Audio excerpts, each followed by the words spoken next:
আপনার মতো যারা এই যে মানে পর্দার সহিত বাড়িতে বসে আছে, হ্যাঁ, পর্দা নিয়ে বাইরে বিজনেস করতে পারবে কিনা, এই ধরনের চিন্তা ভাবনা আছে যাদের, যারা করতে চাচ্ছে কিন্তু পারতেছে না, তাদের উদ্দেশ্যে কিছু বলবেন কি? আমি পর্দার ব্যাপারটা নিয়ে একটু বলবো। যারা আছে যে প্র্যাকটিসিং মুসলিম পর্দাটা মেনটেন করতে চায়, তারা চাইলে প্রথম দিন আমি যখন আসছি আমি একটু হেসিটেশনে ছিলাম যে আমি কি করবো কি করবো না, মানুষ হাসবে কি বলবে। কিন্তু যখন আমি এখানে দাঁড়িয়ে গেলাম আমি দেখলাম যে না, আমাকে সবাই সাপোর্ট করছে। ইভেন আমার আশেপাশে এই যে চুরি বেচছে উনি, তারপরে এই যে এখানে যে ভ্যান ছিল, সবাই আমাকে অনেক সাপোর্ট করেছে যে আপু আপনি ভালো করছেন, আপনি করেন। মানে আমাকে কেউ হ্যারাসমেন্টও করেনি, কিছুই করেনি। সো আমি এটা নিয়ে সবাইকে অনেক আমি বলবো যে আপনারা যদি কোনো আপনাদের ইচ্ছা থাকে আপনারা চলে আসুন, আপনারাও স্টার্ট করেন। থ্যাংক ইউ ভাইয়া। কয়টার দিকে আপনি এখানে আসেন? ভাই আজকে আমি 5:30টার দিকে এসেছি, তো আমি 5টা 5:30টার দিকেই আর কি আসি।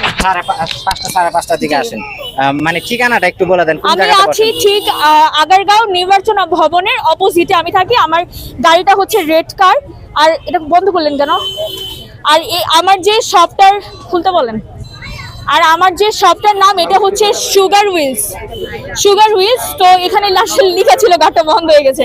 তো সুগার হুইলস দিয়ে যারা ফেসবুকে সার্চ দিবেন তারা পেয়ে যাবেন যে সুগার হুইলস। কত বছর কি করছেন? জি কেক কত বছর কি করছেন? না, আমি কেক কত বছর বিক্রি না, আমি আসলে বাসা থেকে একটু